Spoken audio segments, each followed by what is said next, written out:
Samantala, good news naman mga kabombo at mga ka-Star Nation. Kababayan ho nating inventor ay kinilala dahil sa kanyang natatanging likha sa isang global summit ay dinaos dun sa Tokyo, Japan.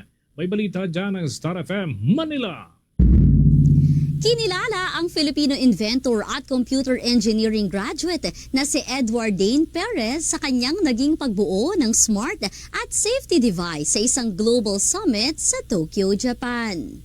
Noong 2025, unang nakilala ang imbensyon nito na Guardian AI matapos itong tanghaling bronze awardee sa Startup QC. Una itong iprinisinta bilang thesis project ng grupo ni Perez. Mula noon, lalo pa itong napaunlad hanggang sa makasali sa iba't ibang prestihiyosong international innovation competitions. Kabilang ang Startup International Competition ngayong taon. Sa EMC Global Summit 2026, 10 natatanging startup teams mula sa Japan, Pilipinas, Thailand, Indonesia at India ang nagtagisa ng kani-kanilang innovative solutions. Ang Guardian AI ay isang smart at safety device para sa mga elderly people o persons with physical disability. Layunin nito na maiwasan ang silent emergencies at maprotektahan ang mga wheelchair users. May real-time fall detection at heart rate monitoring para mabigyan ng sapat na real-time monitoring ang caregivers nito. Sa panayam ng 102.7 Star FM Manila kay Perez, ibinahagi niya na ang inspirasyon sa likod ng Guardian AI ay ang kanyang yumaong ama na nasawi matapos mahulog mula sa kanyang wheelchair. Nagpasalamat din si Perez sa lahat ng nagtiwala at patuloy na sumusuporta sa kanilang proyekto. That's why I made the Guardian. Yun yung promise ko sa kanya na hindi na mauulit, Daddy, yung na-experience natin sa kahit sinong wheelchair-bound person. Ayoko nang may isa pang Dane or may isa pang Edward na sisisihin yung sarili nila dahil hindi nila nababantayan yung tao sa wheelchair. Yun yung gap na sinusolusyonan ng Guardian, na yung taong nagbabantay sa wheelchair, magkakaroon siya ng freedom tsaka peace of mind na kung ano man mangyari dyan,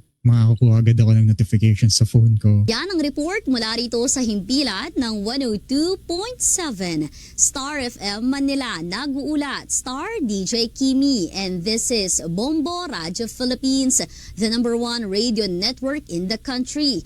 Your trusted source of news and information. Basta Radio, Bombo!